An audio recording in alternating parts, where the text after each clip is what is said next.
In two videos of three-dimensional geometry, you have learned the basic concepts of three-dimensional geometry. Now we are going to solve the exercise. The exercise 11.1, exercise 11.1, and the very first question is, actually exercise 11.1 is very easy. First question is, if a line makes angles 90 degree, 135 degree and 45 degree with x, y and z axis,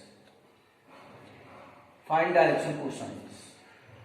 So direction cosines, L cos alpha is equal to cos 90 degree is equal to 0, M cos beta is equal to cos 135 degree, cos 90 plus 45 change होगा second quadrant में sign minus में -1/√2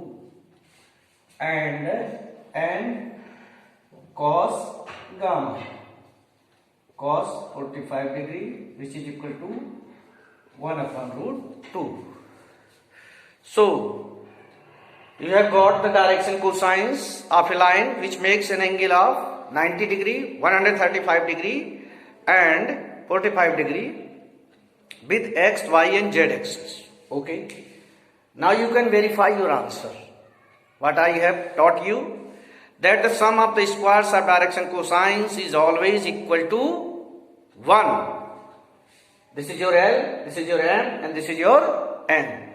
0 square 0 होता है, -1/√2 का whole square 1/2 और इसका square 1/2 plus कीजिए, you will get 1. What does it means?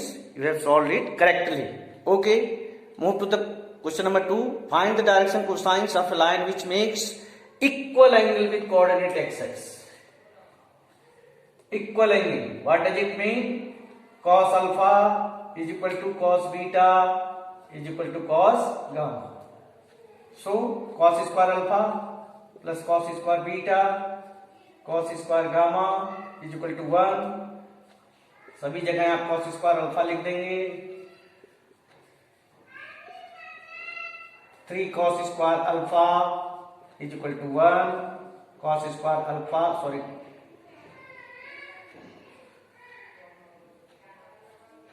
1/3 cos alpha is equal to ±1/√3. देखिए, जब आपके बेसिक कंसेप्ट क्लियर होते हैं, अगर आपने पार्ट 1 और part 2 of three dimensional geometry ढंग से देखा है, समझा है, so these questions nothing 1 marks carry करते हैं जब आप एग्जाम में आते हैं and you can solve it very easily. Now the question arises, मैंने प्लस माइनस दोनों क्यों लिखा है? क्योंकि कॉस अल्फा कॉस प्लस में भी होता है, माइनस में. फर्स्ट क्वाड्रेंट और फोर्थ क्वाड्रेंट में प्लस में होता है, सेकेंड और थर्ड में अगर ये एंगल लाई करेगा तो माइनस में होगा, इसलिए मैंने इसे प्लस माइनस दोनों लिखा है. If a line has direction ratios, question number 3, direction ratio दिए हुए हैं -18, 12, -4. A -18, B 12, C -4. सबसे पहले आप √a² plus b² plus c² calculate कर लेंगे. उसके बाद L इज इक्वल टू हो जाएगा, ये क्वेश्चन को मैं करूंगा नहीं, आप खुद करेंगे, ये हो जाएगा. B क्या होगा, सॉरी M क्या होगा, B/√a मैग्नीट्यूड और N क्या होगा, C/√a magnitude. Very easy question, so I have not solve it. So that the points are collinear.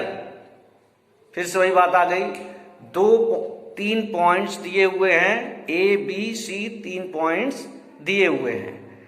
So you have to prove that these points are collinear. Points क्या हैं, 2 3 4.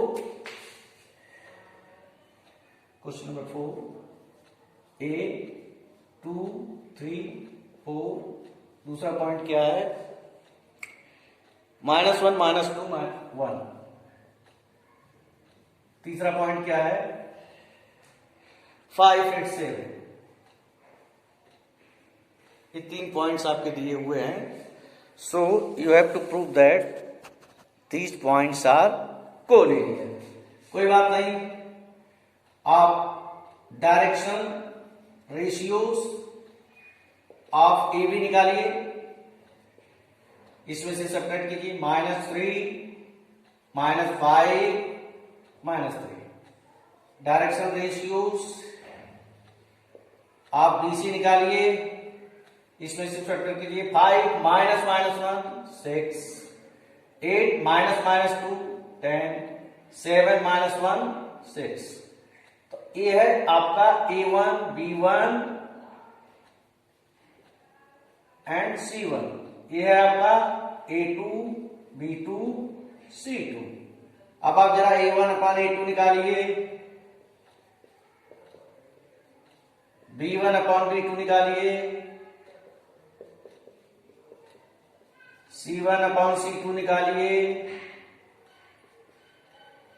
आपके पास क्या message आया कि since A1/A2 is equal to B1/B2 is equal to C1/C2, so AB is parallel to BC, but B is a common point। B क्या है? Common point है। So A, B and C are collinear. AB BC के parallel आ रहा था, but B उसमें common point था, इसलिए क्या हो जाएंगे? A कोलिनियर हो जाएंगे कि स्ट्रेट लाइन में आ जाएंगे। क्वेश्चन नंबर 5 में direction cosines of the sides of A triangle whose vertices are given to you। कोई ट्राइंगल है,